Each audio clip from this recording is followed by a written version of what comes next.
¿Qué tal amigos? Bienvenidos a Noche sin Tregua aquí desde Vinomundo en Brasil de Mora. Seguimos en este mes celebrando nuestro segundo aniversario y la apertura de la tercera temporada, agradeciéndole a usted siempre distinguirnos con su presencia. Pero pensemos en voz alta. ¿Se ha puesto usted a pensar qué es la Constitución política? Si la Constitución política refleja el sentimiento que usted tiene, si la Constitución política nos abriga a todos. Hay un tema que se ha planteado con alguna regularidad, que es la posibilidad de hacer una nueva Constitución, llamar a una asamblea constituyente y reformar esta Constitución que tenemos desde 1949, pero que si la echamos un poquito más para atrás, prácticamente podemos decir que es desde 1871. Hoy, sobre ese tema, vamos a hablar en Noche sin Tregua. Ya regresamos.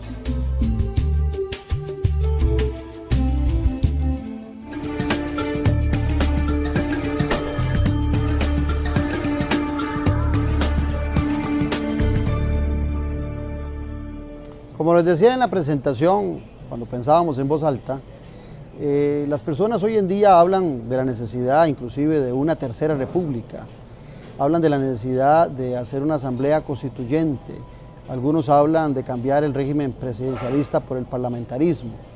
Bueno, hoy quiero hacer un programa de esos para su conocimiento y qué mejor que dos expertos, dos personas duchas en temas constitucionales como los que he invitado. El primero de ellos, don Fernando Zamora Castellanos, quien es doctor en Derecho Constitucional de la Universidad Complutense de Madrid, profesor universitario de Derecho Constitucional, escritor de diversas obras sobre el tema que nos va a ocupar el día de hoy. Además ha sido exdirectivo bancario y en algún momento también pasó como asesor por la Asamblea Legislativa.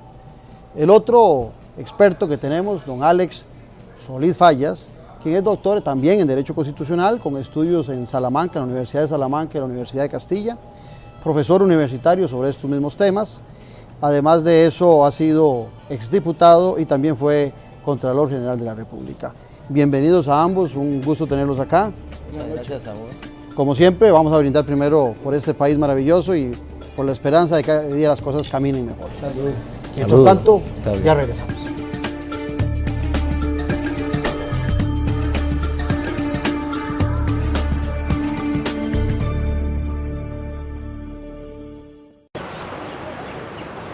Aló, Banca Fácil del Banco Popular. Creo que ya es hora de comprarme un carro. ¡Qué bien! Tenemos nuevos préstamos personales con mejores condiciones. Y dígame que bajaron las cuotas. Por supuesto, las bajamos. ¿Y si me alcanza? Claro, ahora le prestamos más. Muchas gracias. Si antes éramos buenos, ahora somos mejores. Nuevos préstamos personales del Banco Popular, ahora con mejores condiciones. Llámenos desde cualquier parte del país y solicite el suyo. Obvio con el Banco Popular. Es posible que las futuras generaciones tengan la ocasión de preguntarse ¿en qué estarían pensando nuestros padres? ¿Por qué no reaccionaron cuando tuvieron la oportunidad? Lo que hace falta es que actuemos ahora. No desperdicies el agua. Cuida nuestras fuentes, zonas de recarga, ríos y quebradas. Siembra un árbol. Siembra vida. Todavía estamos a tiempo. Un mensaje de Acueductos y Alcantarillados. Obtenga las 24 horas del día asesoría para su pequeña y mediana empresa. Ingrese a la plataforma virtual www.costarricapymes.tv y obtenga asesoría de forma fácil y gratuita en temas como emprendedurismo, financiamiento y gestión empresarial. Recuerde, www.costarricapymes.tv. INA, una institución al servicio de las pymes. Restaurante Mirador Saint Moritz, a 4,5 kilómetros del Parque Metropolitano de la Sabana, en las bellísimas montañas de Escazú. Un lugar distinguido para compartir una cena íntima, celebrar su aniversario, un almuerzo de negocios, una reunión de trabajo o simplemente una tertulia. Nuestra vista es definitivamente inolvidable. Es el marco perfecto para disfrutar de nuestra exquisita y sorprendente cocina a cargo de nuestro chef. Saint Moritz Restaurante Mirador. Nos ubicamos 1.200 metros al sur y 650 metros oeste de la Iglesia Católica de Escazú. Estamos en el Hotel Villas La Palma, calle Los Naranjos. Teléfono 2228-0345. Restaurante Saint Moritz, un lugar a su altura. ¿Qué deberíamos entender por constitución política? ¿Qué es la constitución política para una sociedad? ¿Don Alex? Muy buenas noches a todas las personas que nos están viendo y muchas gracias por la invitación. La constitución política es la ley más importante de un país. En un estado como el nuestro o en cualquier otro existen infinidad de leyes. A todas ellas en conjunto se les denomina ordenamiento jurídico. Hay una que es la más importante, la Constitución. Si pudiéramos comparar esto con algo, yo diría que nada mejor que un árbol. Hay un árbol, tiene un tronco y muchas ramas. Todas las leyes que configuran el sistema son las ramas, que se agarran de un tronco que es de donde obtienen su razón de ser. En términos jurídicos yo diría, la Constitución es el tronco y todas las demás leyes, las ramas del árbol. Aquí lo importante es que ninguna de esas leyes puede ir en contra de la Constitución política, porque si no es inconstitucional. Sí, en realidad es correcta la apreciación que hace el doctor Solís. A mí me gusta una definición también un poco más amplia en el sentido de que por lo general hay dos formas de entender la Constitución. Una en un sentido, digamos, estricto, que es el conjunto de garantías que tienen los ciudadanos frente al poder, el conjunto de garantías que tienen los ciudadanos ante el poder constituido. Todo ese conjunto de garantías que además pues, nos permiten tener un equilibrio en los poderes, tener una defensa frente a la administración, etcétera, etcétera. Está esa noción, digamos, limitada. Sin embargo, a mí me gusta también que se entienda que la Constitución es además el conjunto de ideales de una nación. La Constitución no es solo las garantías frente a la administración, no es solo el conjunto de normas que nos permiten el equilibrio de los poderes, los frenos y contrapesos, es además el conjunto de ideales de una nación. Entonces, ese concepto que es más amplio, es un concepto que a mí en lo particular, aunque pues obviamente muchos juristas no lo suscriben necesariamente, pero a mí es un concepto que me apasiona más, ¿verdad? Yo lo leía a usted en alguno de sus libros decir que usted creía, sobre ese mismo tema, que la Constitución debería alejarse más de la concepción de Estado y acercarse más a la concepción de nacionalidad, de nación. ¿Por qué esa Correcto, porque precisamente en función de lo que hablaba, podemos definir una constitución como la forma de la organización básica, como sabiamente lo decía el doctor Solís, del Estado. O sea, la constitución es, digámoslo así, las reglas esenciales del juego, como decía, del juego estatal. Pero si lo ampliamos a una visión de nacionalidad, es el conjunto de los ideales de un pueblo, porque una nación es un concepto muy vasto. Una nación es un concepto muy vasto. Incluso una nación es algo que va mucho más allá del territorio. Por ejemplo, Israel durante muchos milenios fue una nación sin territorio. Va más allá del concepto de territorio. Inclusive como país es más fresco que nosotros, 1948, ¿verdad? Sí, lo que pasa es que la Constitución tiene un momento histórico muy claro de nacimiento relacionado con la Revolución Francesa y la independencia de Estados Unidos. Entonces necesariamente hoy tenemos que asociar la Constitución con un territorio, una población y una organización política. Entonces en esa Constitución se plasma cómo se va a ejercer el poder. Desde ese punto de vista, entonces, una de las primeras funciones de la Constitución es regular y limitar el poder, porque se parte de la premisa de que todo quien ejerce el poder, más tarde o más temprano, tendería a abusar del poder, y entonces hay que limitárselo, hay que controlarlo, y esa es una función cardinal, fundamental de las constituciones políticas. Y la otra, yo concuerdo en este sentido con Fernando, es la ideológica. Fernando dice que en la Constitución se consagran los principios y los valores. Sustituyamos esa misma expresión por la ideología. La Constitución tiene una ideología que en el caso costarricense está claramente definida en favor del ser humano, de la persona, de su dignidad y los derechos humanos. Entonces hay un componente ideológico. Yo sé que a la gente no le gusta escuchar esta palabra, pero es una realidad. La Constitución marca un norte y ese norte se llama ideología, relacionado con el ser humano, los derechos humanos, la democracia, la manera en que el Estado va a intervenir, toda la función social del Estado que se regula a partir del artículo 50. Es esa parte que nos determina hacia dónde ir y es la parte más importante de la Constitución política. Se dice que una Constitución debe dividirse en dos grandes bloques, una parte que es dogmática, esos principios, esos valores que Alex nos hacía referencia, pero se dice también que la otra parte es la parte del ordenamiento institucional y de la forma de... La parte orgánica, y que la Constitución es la ley de las leyes, se dice. En ese marco de concepción y de lo que ustedes decían que también debería representar los ideales de una sociedad, ¿consideran ustedes que la Constitución actual costarricense representa a la sociedad tal cual es hoy en día, que los ideales del costarricense están permeados ahí, o que de repente tal vez copiamos algunas cosillas a la hora de hacer nuestra Constitución y no la acercamos tanto a esa sociedad en su momento? Sí, bueno, sabemos que originalmente la Constitución que nos rige, pues la Constituyente es del año 49.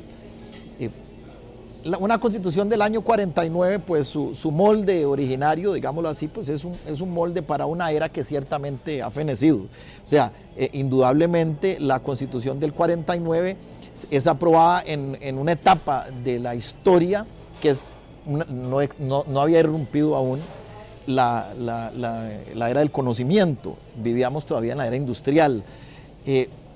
Desde esa perspectiva, pues obviamente ese molde no es precisamente el molde más idóneo para una era como la que vivimos, una era donde la democracia ya debe, o la ciudadanía exige una democracia más de participación que de representación, donde las instituciones tienden a ser, en el mundo, tienden a ser más horizontalizadas que verticales, como en la era industrial. En fin, en donde la velocidad de las instituciones muchas veces choca con la velocidad de la web, como lo definí yo en una ocasión en un escrito. Desde esa perspectiva, tendríamos que decir que es una Constitución que exige pues un cambio. Ahora bien, es claro que esos cambios poco a poco se han venido dando. Yo he planteado, por ejemplo, hay un cambio que planteé en estos días en la prensa, por ejemplo, la necesidad de que ciertas entidades como las instituciones aseguradoras del Estado o las entidades bancarias, por ejemplo, digo, para dar un ejemplo, no entiendo yo por qué razón deban aparecer aún como instituciones autónomas en el esquema constitucional, cuando precisamente sabemos que son lo que deberían ser, son empresas públicas, y como empresas públicas, oiga que estoy diciendo públicas, ¿verdad? Porque en otra ocasión me malinterpretaban y decían que yo estaba planteando venderla. No, empresas públicas, y desde ese punto de vista que ellas puedan operar con un régimen más flexible de operación, de actividad. Entonces, son cambios que sí deberían implementarse, pero no dejan de ser cambios que son maquillaje, o sea, no son cambios profundos. El cambio profundo en la Constitución, si usted me dijera cuál es para mí el cambio ideal, o sea, lo ideal para una Constitución, pues es una forma de gobierno directorial. Pero cuando uno habla te la tiro a vos de una vez, Alex, cuando uno habla de Constitución, normalmente está muy pegado al tema del bien común, ¿verdad? Entonces puede ser que el televidente diga, bueno, ¿de qué me sirve a mí una Constitución si no percibo el bien común? Percibo a algunos con el bien y a mí me toca lo común. Entonces, por eso les digo, se acerca la Constitución nuestra actual a la sociedad, a esa sociedad moderna en que estamos viviendo, Alex. No, Claudia, nuestra Constitución es de 1949, cuando en Costa Rica habían 800.000 habitantes, y el mundo era muy diferente. Apenas estaban haciendo las Naciones Unidas, y de 1945, 1948 al día de hoy, en el mundo se ha producido en materia de derechos humanos una revolución de la cual no participa nuestra Constitución política. Nuestra Sala Constitucional, a través de su jurisprudencia, ha hecho un esfuerzo mediante sentencias que aparece tarde, aparece en el año 89, ¿verdad? En 1989, mediante sentencias interpretativas o aditivas, sentencias que son un poquitito, son muy criticables a veces, pero yo siento que parte de ese protagonismo de nuestra Sala Constitucional ha sido precisamente porque nuestra Constitución se queda corta. Esta revolución de los derechos humanos y nuevas formas de entender la relación entre el Estado y los ciudadanos, relacionado con esto... Y más que revolución de derechos humanos es ampliación. De la democracia participativa, el tema ambiental, etcétera, ha generado en el mundo necesidades que han terminado plasmándose en constituciones. Modernamente tenemos la Constitución de Española de 1978, pero aquí a nivel latinoamericano, constituciones como la guatemalteca, la nicaragüense, la panameña, la de Venezuela, la de Colombia, Perú, Ecuador, Chile, son constituciones sumamente modernas y que tienen en el capítulo de los derechos humanos concepciones muy modernas. Nosotros nos hemos quedado botados en eso. Hay temas concretos, por ejemplo, aquí hay que hacer una reforma profunda al sistema de elección de los diputados, hay que hacer reformas a la Sala Constitucional. Pero Alex, en ese mismo tema, yo antes de hacer el programa me di a la tarea de revisar las modificaciones de nuestra Constitución, porque revisando, ahora que usted hacía referencia a la Constitución, a las ideas norteamericanas, la Constitución de los Estados Unidos de 1787, a la fecha solo tiene 26 enmiendas, ¿verdad? Tiene pocos cambios. O sea, en más de 200 años, esa Constitución norteamericana de los Estados Unidos de América ha variado poco. Y reviso la nuestra, que es del año 49, y contando hasta donde pude, me encontré 80 cambios diferentes en cada uno de los artículos, al punto de que a veces percibo a esa Constitución nuestra como muy llena de parches, como ese pantalón de payaso que hay que estarlo cambiando. Por eso ahí viene la inquietud mía, si esa Constitución nuestra reúne las características de esa ley de leyes, o si la hemos querido hacer demasiado específica en temas para tratar de gobernar desde la Constitución y un poco amarrar a los diferentes poderes del Estado. La Constitución de Estados Unidos, en efecto, en 1777-76 más bien, me parece, es una constitución que a nivel de derecho, a nivel de doctrina, en el aula universitaria se le clasifica como una constitución breve. Tiene muy pocos artículos. Es muy diferente quizás al resto de las constituciones que hay en el mundo. Las constituciones se clasifican desde muchos puntos de vista. Uno de ellos tiene que ver con la cantidad de artículos. La de Estados Unidos es breve. Para poner ejemplos, yo voy a decir, la de Venezuela, Colombia, Perú, Ecuador, chilena son constituciones extensas. Meta ahí la panameña, la nicaragüense y la de Guatemala. Tienen muchísimos artículos. Entre estos dos extremos yo ubicaría la costarricense. Es una constitución ni muy extensa ni muy breve. Ahora, ¿qué va a definir cuándo estamos en una constitución más general o más reglamentista? Son cuestiones de idiosincrasia, es lo que se pudo hacer en el momento constituyente. Yo no tendría criterio con respecto a la pregunta concreta que usted plantea, pero sí hay temas, sin temer a si estamos reglamentando mucho o no, que hay que incorporar o que hay que reformar en nuestro ordenamiento jurídico. En el plano puro de la reforma, hay que reformar el sistema de elección de los diputados, hay que reformar la Sala Constitucional, y esto no implicaría quizás adicionar más artículos, sino cambiar algunos de ellos. Hay que regular aquí el tema de la relación Estado-religión, eso es con solo cambiar una norma.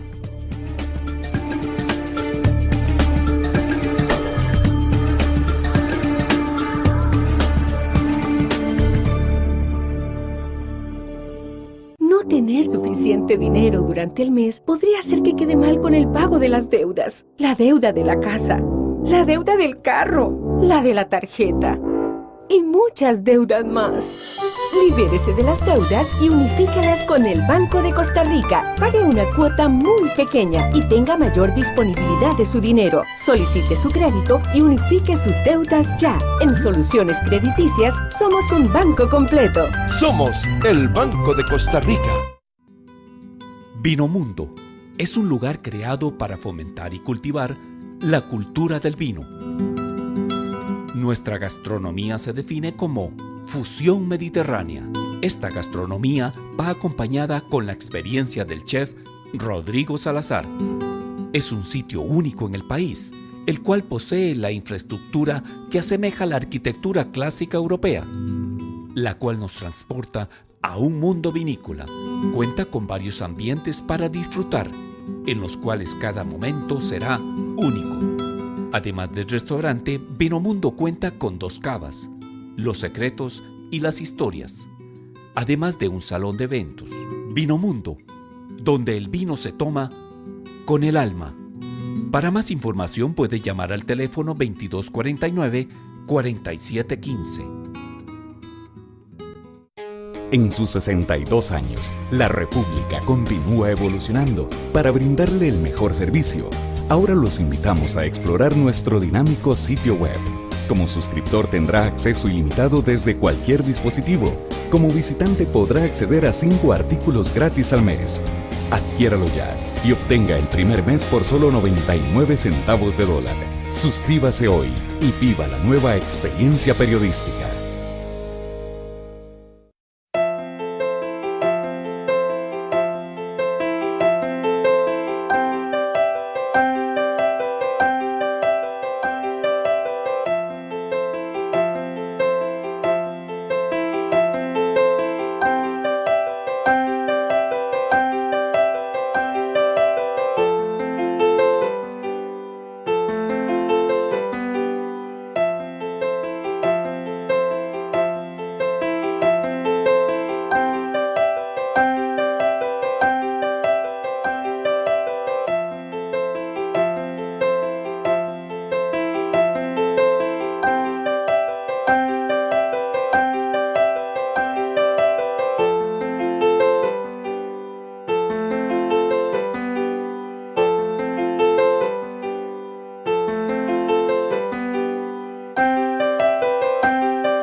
Hablo con Banca Fácil del Banco Popular. Desde hace rato quiero, no sé, hacer unos arreglitos en mi casa. Con gusto. Le comento que tenemos nuevos préstamos personales. ¿Y cómo están las cuotas? Las bajamos. Súper bien. ¿Y será que me alcanza para todo lo que quiero? Claro, ampliamos el monto de los préstamos. Maravilloso. Si antes éramos buenos, ahora somos mejores. Nuevos préstamos personales del Banco Popular, ahora con mejores condiciones. Llámenos desde cualquier parte del país y solicite el suyo. Obvio con el Banco Popular. Pero usted me decía, yo decía que la Constitución nuestra del 49 está basada en la 1871. Usted todavía me echó más para atrás, 1840 y pico. Bueno, resulta que cuando yo reviso esa ley de leyes nuestra y me pongo a pensar en Luis XIV, que decía el Estado soy yo, ¿verdad? Definiéndolo como una autocracia terrible. También recuerdo que Napoleón decía el pueblo soy yo, pero Napoleón decía el pueblo soy yo como diciendo yo conozco al pueblo. No era que él lo asumía como propio, sino que decía yo conozco al pueblo. Cuando viene la Constitución de 1949, que hay cambios, si no mal recuerdo, el documento que se había empezado a elaborar en aquella época por la Comisión de los Constituyentes, se archivó, hubo miedo de entrarle a una Constitución un poquito más progresista de los grupos que venían. Entonces yo percibo que desde hace bastante tiempo hay necesidad de haber hecho una Constitución nueva, pero el conservadurismo nuestro o los temores nuestros no nos han permitido entrarle a un tema de una asamblea constituyente que toque al detalle la Constitución. Claro. ¿Cuál es la esencia de una nueva, o sea, cuál sería, digamos, la esencia de la estructura de una nueva constitución? Bueno, un régimen mucho más abierto, mucho más participativo. Hay que incorporar elementos muy novedosos como la democracia. Algo que viene es la democracia digital, eso es algo que viene, ¿verdad? Una forma en donde el pueblo es consultado en diferentes aspectos de una forma mucho más rápida de lo que usualmente se ha estilado en la era industrial. Venimos a la era del conocimiento. En Europa, por ejemplo, se están implementando proyectos como el Cybervote, en el cual pretenden llevar a los estados constitucionales europeos hacia eso, hacia una democracia digital a mediano plazo. Entonces, nosotros tenemos que pensar en ese tipo de cambios, promover la democracia participativa. Ahora, yo no siento que la discusión deba ser entre una democracia o un régimen parlamentario o un régimen presidencialista. No siento que deba ir por ese camino la discusión, porque en todo caso ambos regímenes son sistemas de la era industrial, son propios de la era industrial, nacen con la era industrial. Y bueno, igual encontramos regímenes parlamentarios en sociedades muy pobres y regímenes presidencialistas en sociedades ricas. Eso no es lo que va a generar un nivel de prosperidad necesariamente. Ambos vienen de la democracia, de la era industrial. Yo siento que aquí, Valle Ordóñez y en Suiza se ha implementado, hay un sistema constitucional de forma de gobierno, se le llama un régimen directorial, en donde el enfoque está más esencialmente en los cantones, en formas más directas y descentralizadas de poder. Y eso sí va. Que genera más participación. Claro, eso sí va con los nuevos tiempos. Porque la gente lo que está exigiendo, la sociedad, al tener la sociedad más información, lo que están exigiendo, cuando usted tiene más información, lo que exige es más participación. Y la única forma de darle mayor participación a la ciudadanía es descentralizando los mecanismos de poder. Y eso, y el régimen que lo logra de mejor forma, la forma de gobierno, digámoslo así, que lo logra de una manera más eficiente, es un régimen directorial, no necesariamente un régimen presidencialista ni parlamentario. Aquí ahora la discusión es esa, pero si igual son centralismos, el parlamentarismo es un centralismo, es sostener la democracia. Y hay una cultura nacional que se ha distribuido después de más de casi 200 años de independencia, en donde el costarricense se acostumbró un poco al régimen presidencial, y la coyuntura económica o política sacan eso como la gran transformación del parlamentarismo. Hay un tema importante, usted creo que merece un comentario, la duda que usted plantea relacionada con el hecho de que la Junta de Gobierno no logró que su proyecto de constitución sirviera de base para la Asamblea Nacional Constituyente y en su lugar se tomara la Constitución de 1871. Exacto, correcto. Realmente nuestra Constitución es muy, muy añeja, porque se basa en la Constitución de 1871. Y en función de eso, quizás ya en 1958, don Alfonso Carlos Zúñiga comienza a hablar por primera vez de que es necesario reformar la estructura del Estado, por ende, convocar una Asamblea Nacional Constituyente. Esta discusión adquiere una intensidad muy alta en la década de los años 70, y desde esas fechas hasta el día de hoy, de cuando en cuando algún diputado o grupos de diputados presentan en la Asamblea Legislativa un proyecto para convocar una Asamblea Nacional Constituyente. Creo que hasta el día de hoy, le he venido dando seguimiento a eso, pero deben ser 13 o 14, ya le voy perdiendo, intentos de convocar una Asamblea Nacional Constituyente. Lo que dice o lo que demuestra que algo está pasando, que hay una inquietud, y normalmente pues no ha triunfado ninguna de esas inquietudes aduciendo que nuestra Constitución está bien, que convocar una Asamblea Nacional Constituyente es como dar un paso a lo desconocido. O miedo de perder algunas garantías. Exactamente, que es como firmar un cheque en blanco, que es como jugar ruleta rusa. Pero mientras tanto, se presentan reformas y se llega a ese número elevadísimo. Hoy nuestra Constitución ha perdido su unidad interna, su simetría interna, está llena de parches, para ponerlo en lenguaje coloquial, Y en la corriente legislativa hay muchísimos proyectos que pretenden reformar la Constitución política y uno suma los artículos que involucran esos proyectos y son más de 100. Es decir, por medio de reformas parciales prácticamente se está planteando una reforma general de la Constitución política, lo cual es un mensaje, algo nos está diciendo. Pareciera que hace falta convocar una Asamblea Nacional Constituyente. Y hay un tema, bueno, ahora que Alex hablaba de que la Constitución regula el Estado. Cuando uno lee la Constitución nuestra, me dirán algunos que es una cuestión meramente de forma, yo creo que es de fondo. Hay una constante equivocación en el uso de Estado y gobierno, que se utilizan como sinónimos, que puede generar alguna contradicción a la hora de la interpretación de nuestra Constitución, porque se usa, para hablar en muchas ocasiones de gobierno, se usa la palabra Estado. Ahora, usted también tocaba, Alex, ahora el tema del Estado laico, que ha sido toda una discusión. Te leí a vos por ahí de que hay una sensibilidad o una historia judeo-cristiana que define más o menos la Constitución política de Costa Rica. Bueno, mi pregunta viene por este lado.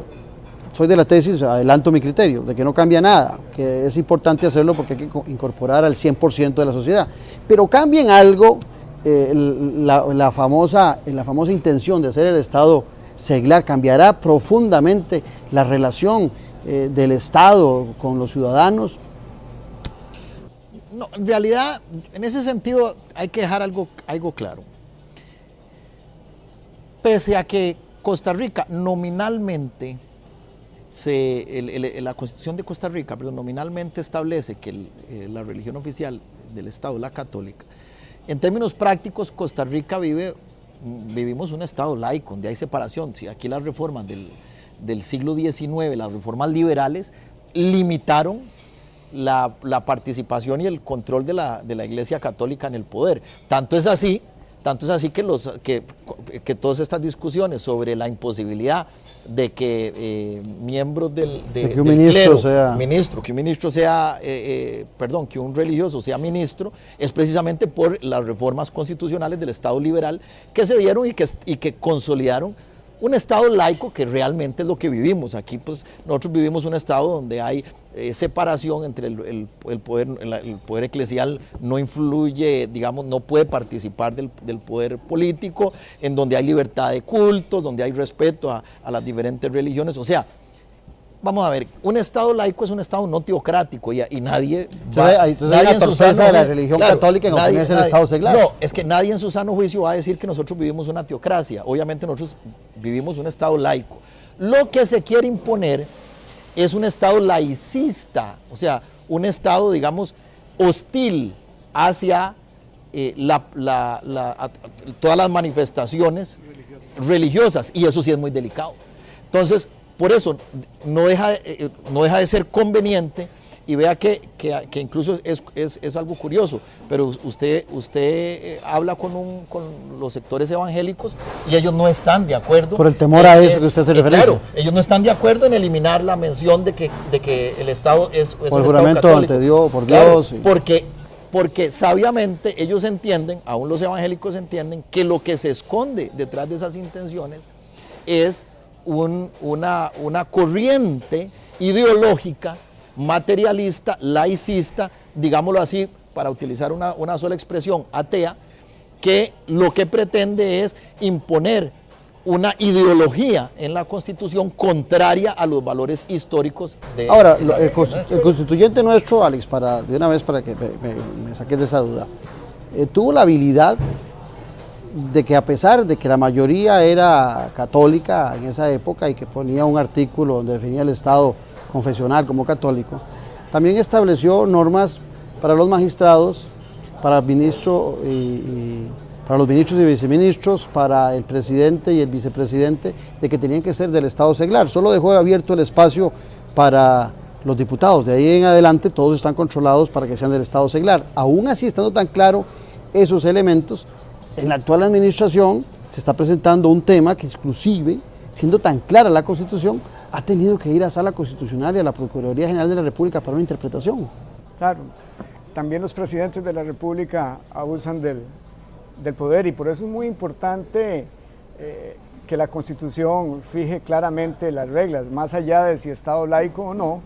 Lo cierto del caso es que hoy tenemos una Constitución política que rige la vida del país y que debe obedecer fielmente el presidente de la República de conformidad con el juramento que él hizo en el Estadio Nacional el pasado 8 de mayo. Y la Constitución es muy clara de que no pueden haber clérigos como ministros. Ahí hay un incumplimiento. Es que yo lo leo y no hay que, yo que no soy abogado, entiendo de que, sí, que es clarita. Y yo he escuchado al presidente decir que de acuerdo a mi interpretación, no, es que el presidente de la República no tiene que interpretar la Constitución, tiene que cumplir la Constitución, juró cumplirla. Al único órgano que nuestra Constitución le atribuye competencia para interpretar los alcances de los artículos constitucionales es a la Sala Constitucional.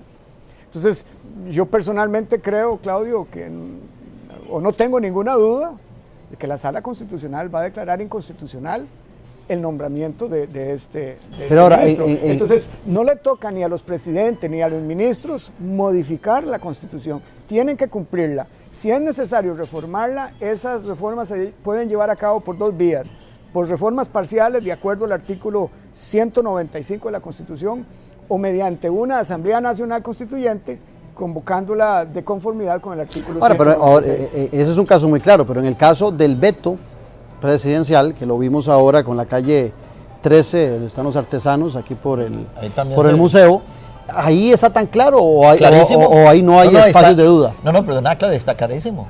Ahí está clarísimo. ¿Qué es lo que dice la Constitución? Claro de que él no podía retirar el veto. Estoy de acuerdo con usted. Le voy a explicar por qué. O sea, pero la Sala Cuarta es una interpretación diferente. No, la Sala Cuarta, la interpretación que hace la Sala Cuarta sí es correcta. O sea, el voto, el 034-92 del año 92, es un voto, o sea, es un voto correcto. Lo que pasa es que no se respetó ni ese voto. ¿Qué es lo que dice ese voto?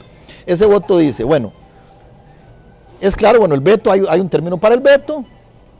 Ese término se debe 10 días. Si se interpone el veto en los 10 días, la Asamblea tiene un plazo para resellar, que es reiterar, digámoslo así, ese voto de aprobación hacia esa ley. ¿Okay? ¿Qué es lo que sucede? Que la Sala, ¿qué es lo que dice? En ese ínterin, no es que yo puedo llegar dentro de 15 años y retirar un veto. No, es que en ese ínterin, de previo a que el proyecto deje, porque así lo dice, o sea, así lo dice claramente la jurisprudencia, de previo a que ese proyecto deje de discutirse, en ese ínterin, en ese espacio, se puede retirar el peso. No. 10 días y algo más. Exacto, o sea, en ese ínterin se puede, es un límite, es un término perentorio en el cual se puede retirar el veto, porque sí, él dice, bueno, hay un elemento de discrecionalidad, hay un margen de discrecionalidad, ¿verdad? Entonces, el presidente veta, y bueno, el presidente, una vez que vetó, puede retirar ese veto porque está actuando dentro de su margen de discrecionalidad, pero no es un margen eterno. O sea, la Sala dice que hay un margen un plazo. Jamás es inconcebible pensar que usted de un proyecto de ley archivado, porque el proyecto de ley que le dona a los comerciantes, ¿verdad? La calle es un proyecto de ley archivado. Entonces, ¿cómo vas a estirar el margen de Bueno, pero les hago una pregunta. Voy a hacerles una pregunta difícil, sé que son los expertos. Aquí se asume la presidencia el 8 de mayo. Pongámonos en el caso de que el presidente saliente hace un veto el 6 de mayo. Ya estaríamos en un momento en donde el veto lo puede levantar otro presidente, no el que lo vetó. ¿Estoy en lo correcto? ¿Cómo se solucionaría ese problema? Bueno, me parece que se está dentro del lapso de acuerdo al voto que actualmente se está utilizando como parámetro. Yo no estoy de acuerdo con ese voto de la Sala Constitucional. Aún aplicando ese voto, la actuación del presidente en estos momentos es inconstitucional porque está retirando un veto de un proyecto que estaba archivado. Entonces, según el criterio de ustedes, tenemos un presidente que en 100 días estaría violando 2 artículos constitucionales. Por lo menos. Por lo menos. ¿Por qué por lo menos? ¿Hay algún otro? No sé, démosle 100 días y venimos a hablar aquí después de los 100 días. Es un presidente que no tiene proyecto y de acuerdo al artículo que regula el Poder Ejecutivo, si hay algo que exige la Constitución es que quien gobierna tenga proyecto. Me pregunto porque sería muy delicado un tema de un presidente o un gobierno que en cuestión de 3 meses tiene problemas con 2 artículos constitucionales. Bueno, sí, los está teniendo. Para mí, y eso es un tema que yo creo que la sala va a revisar, porque estoy seguro que se han presentado ya acciones de inconstitucionalidad contra este retiro de un veto. La competencia del presidente decae después de los 10 días. La Constitución lo faculta a él para hacer lo que quiera durante los 10 días. Puede vetar, puede no vetar, puede mandar a publicar. Puede arrepentirse. Puede arrepentirse del veto, pero una vez que ejerce su competencia, vetando o no vetando, su competencia decae. Ahora, pero podríamos, apelando al principio de razonabilidad, flexibilizar esta interpretación. El principio de razonabilidad no puede nunca facultar al presidente para irse generaciones atrás, años atrás. Bueno, pero atrás, veamos, viene otro caso. Con proyectos archivados. Resulta que en el 68, de una vez te la dejo, en el 68 se prohíbe la reelección.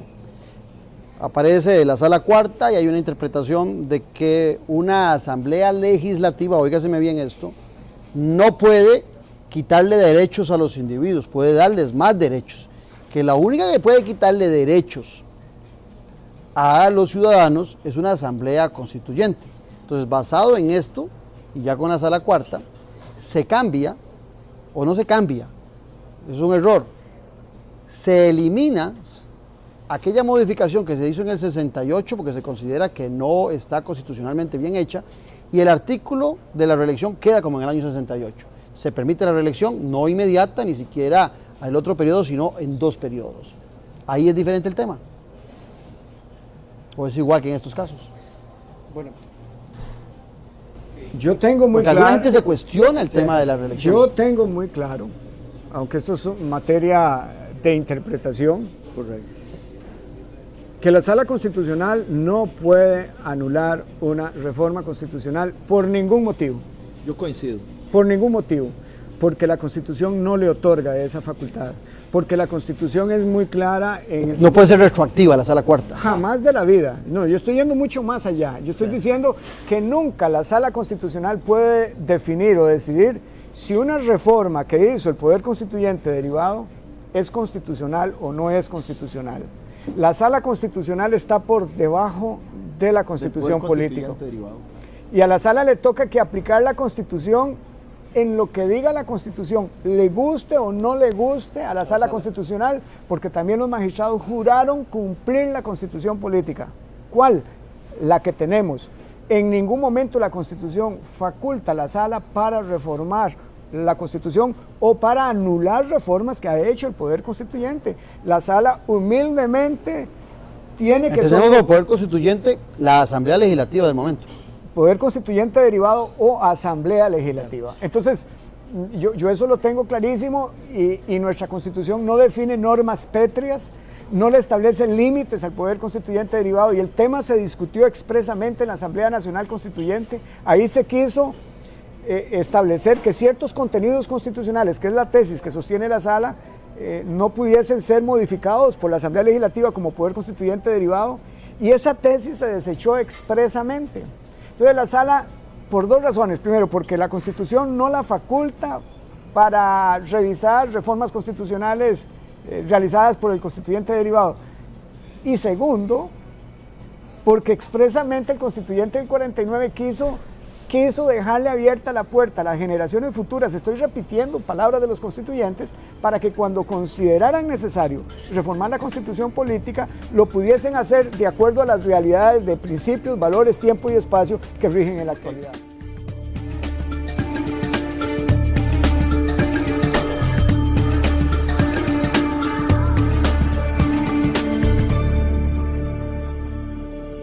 No No tener suficiente dinero durante el mes podría hacer que quede mal con el pago de las deudas. La deuda de la casa, la deuda del carro, la de la tarjeta y muchas deudas más.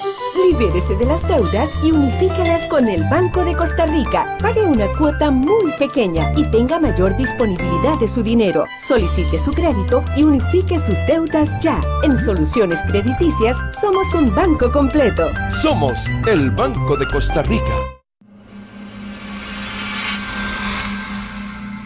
Es posible que las futuras generaciones tengan la ocasión de preguntarse ¿en qué estarían pensando nuestros padres?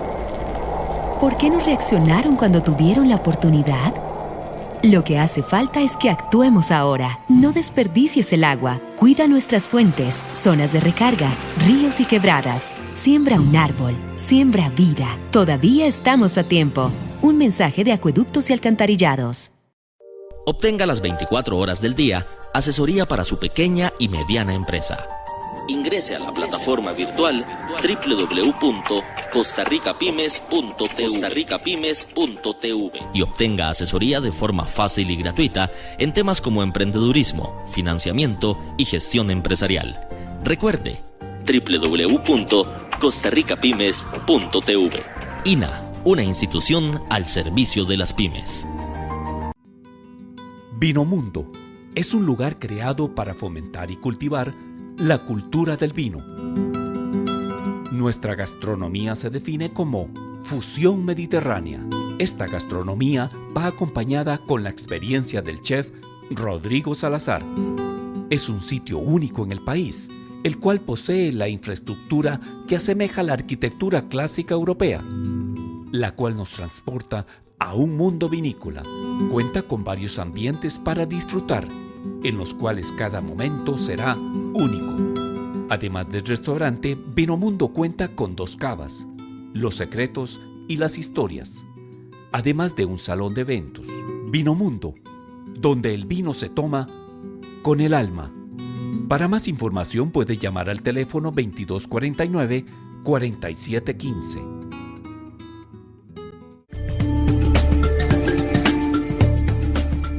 Resulta que el presupuesto de la República, según los artículos que hay en la Constitución, no debe financiarse con deuda. Tienen que ser exactos. Los recursos que hay, con eso se hace el presupuesto general de la República. Y resulta que el Poder Ejecutivo, con constancia y con complicidad de la Asamblea Legislativa, que es lo que la aprueba, se aprueba la deuda y se asume que es válido hacerla. Entonces también hay una asunto de constitucionalidad. Claro, en eso hay un esfuerzo de la administración del doctor Miguel Ángel Rodríguez. Se llamaba, un proyecto de reformas constitucionales se llamaba Garantías Económicas, que casualmente lo que pretendían con este proyecto era precisamente establecer límites a esa posibilidad de que, de que no existiera ese control y esa imposibilidad, o sea, esa facultad que tienen actualmente el que ejerce el gobierno de gastar más. Yo podría plantear una norma de inconstitucionalidad alzando la sala cuarta hora ante ese presupuesto que se financia con deuda. Aquí en el país, por una serie de circunstancias difíciles de comentar en un programa, en una hora. Hay unos asuntos en los que estamos incurriendo que en derecho se denominan estados de cosas inconstitucionales. La situación presupuestaria es un estado de cosa inconstitucional porque, en efecto, la Constitución establece que gastos corrientes solo se pueden financiar con ingresos corrientes y gastos extraordinarios pueden ser con ingresos extraordinarios. Y aquí estamos financiando presupuestos ordinarios con deuda. Eso es inconstitucional. El problema es de realidad. Si la Sala Constitucional declara... se hace un caos. Genera un caos económico. Otro ejemplo de estado de cosas inconstitucionales, la situación de la Caja Costarricense. Nuestra Constitución es muy clara en el sentido de bienestar para todos, lo cual incluye el tema de la salud, y está la caja que se supone debe dar salud. Estas filas de 6 meses, años, yo tengo un caso documentado que van a atender en el año 2018. Esto es una situación inconstitucional, transgrede el principio de la salud. A nivel carcelario, el hacinamiento en las cárceles es otra situación de estado inconstitucional, estado de cosas inconstitucionales. Entonces, tenemos una constitución que dice cosas y hay una realidad económica. Yo no estoy justificando la barbaridad de la caja, ni ninguna de estas barbaridades, pero realistamente estamos ante esa situación. Entonces la Constitución no es realista, es que vamos, porque nos va a acabar el tiempo y yo les tengo varias preguntas. Entonces les pido que seamos un poquito concretos en esta hora que vamos a desarrollar. O nuestros gobernantes no han podido adecuar la realidad. Resulta que la Constitución nuestra dice que los poderes los 3 poderes de la República son independientes. ¿Cómo van a ser independientes? Lo que no deben ser es subordinados unos a otros. Pero si tienen que interrelacionarse, porque la gente interpreta la independencia como que no hay relación entre los poderes. El tema es subordinación. ¿Estoy en lo correcto o estoy equivocado? Correcto. Lo que hay, bueno, el sistema de frenos y contrapesos establece una serie de garantías para que un poder no esté subordinado a otro, ¿verdad? Eso es en esencia. Pero claro, no es que no existe una interdependencia y una interrelación, y esa interrelación obviamente es necesaria, es sana y está establecida y es parte del sistema de frenos y contrapesos. La interpretación que haces es correcta. Viene la otra. Resulta que hemos agarrado la Constitución para establecer porcentajes que definen presupuesto nacional. Entonces hay un artículo que se acaba de modificar y dice que el 8% del presupuesto nacional, nadie sabe cuánto es el 8%, puede ser hoy mucho porque anda muy bien la economía y mañana puede ser muy poquitillo. Para educación. Para educación, pero se establece que es un 8%. 6% para la Ese no se cumple.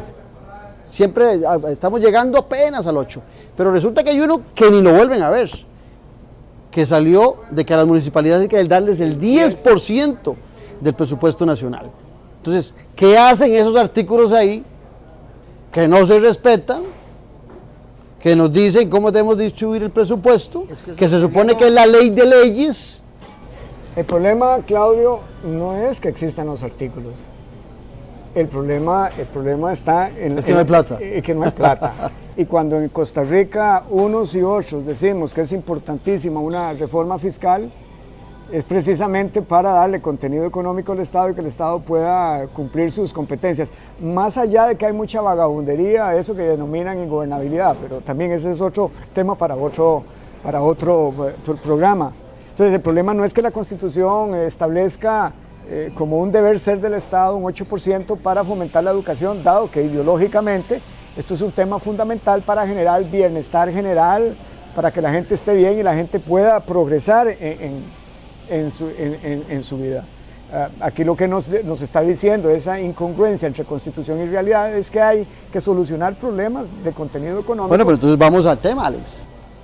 A mí me da la impresión, mi conclusión, no sé si los televidentes sacan la misma, es que la Constitución sí requiere una constituyente, porque hay algunos artículos de más y hay otros que no son muy claros. Ahora les pregunto, en el año 49 cuando se dio fue después de una guerra civil y en aquel momento el triunfador Figueres se pone de acuerdo con Otilio Ulate y logran establecer una constituyente. Pero nosotros no tenemos en nuestra Constitución un mecanismo para llamar a una constituyente. ¿Cuál mecanismo hay? No, claro, el artículo 196, ¿Qué dice ese artículo? Que mediante una ley se podrá convocar una asamblea, mediante una ley que se apruebe por 2/3 partes, se podrá convocar una asamblea nacional constituyente. Esa ley debería definir en qué fecha se hacen las elecciones, cuántas personas... ¿Cuántos constituyentes?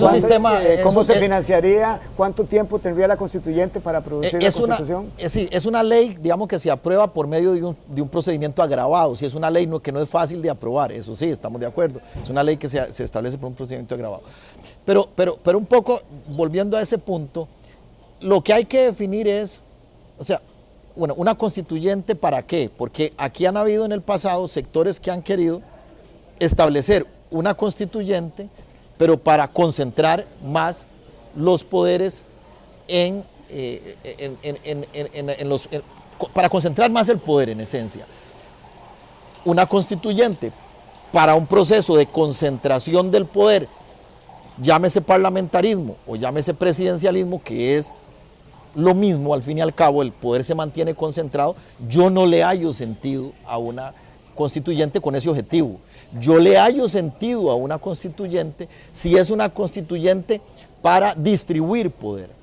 Ese artículo que mencionaste, el que le obliga a darle un 10% a la municipalidad, bueno, eso es un mal parche, como decía Alex, hablando de los parches en forma coloquial, eso es un mal parche de querer introducir un elemento de descentralización del poder, dándole más poder a las municipalidades, pero en una estructura centralista. Entonces eso está mal, por eso es que no se puede aplicar esa reforma al fin y al cabo, ¿verdad? Porque le vas a dar una gran cantidad de recursos a municipalidades que no tienen casi funciones o que no tienen facultades, porque prácticamente las principales facultades de gobierno las maneja el Ejecutivo. Entonces, es una constituyente, está bien, pero para desconcentrar y descentralizar el poder, para adecuarla a la era digital. ¿Requerimos, Alex, una nueva constitución? Sí, claro que necesitamos una nueva constitución y para lograrlo hay que convocar una Asamblea Nacional Constituyente.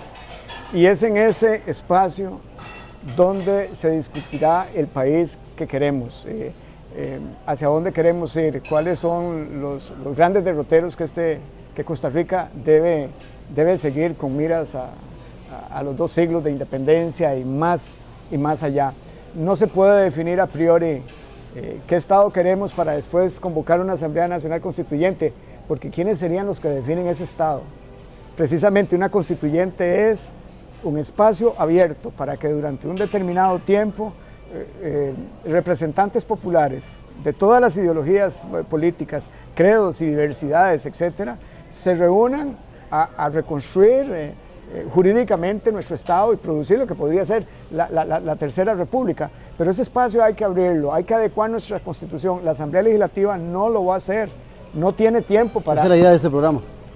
La Asamblea Legislativa no lo va a hacer, no tiene tiempo para dedicarse a temas tan delicados y tan abundantes. Esto hay que hacerlo a través... ¿Será falta de tiempo? La Asamblea Legislativa sí no tiene tiempo porque hay una estructura absurda donde la Asamblea Legislativa misma se ha ido poniendo una soga al cuello, creando comisiones. Los diputados trabajan mucho. Yo sé que esto no es popular decirlo porque la gente dice... No se lo cree. No, la gente dice que los diputados no trabajan. Sería interesante que la gente vaya a hacer una investigación de lo que hacen los diputados. No tienen tiempo, pasan en comisiones en la mañana, a media tarde, luego viene el plenario y muchos siguen trabajando en comisiones. Eso es tema de otro programa. Nocturnos. Sí. Bueno, agradecerles a ambos la presencia. Creo que ha sido enriquecedor el programa. Creo que es un tema fundamental. Siento que el ciudadano tiene que comprenderlo, tiene que analizarlo y irse planteando estas ideas. A ustedes agradecerles la presencia por 2 años ya de Noche Sin Tregua. Gracias por estar en la tercera temporada de nosotros. Recordarles que este programa, si lo quieren recomendar o lo quieren volver a ver, mañana a las 6 de la mañana o a las 2 de la tarde lo puede hacer. O si no, ya el miércoles a hora de la noche lo encontrará en YouTube. Un abrazo a la distancia, nos quedamos cenando y un abrazo para ustedes. Muchas gracias.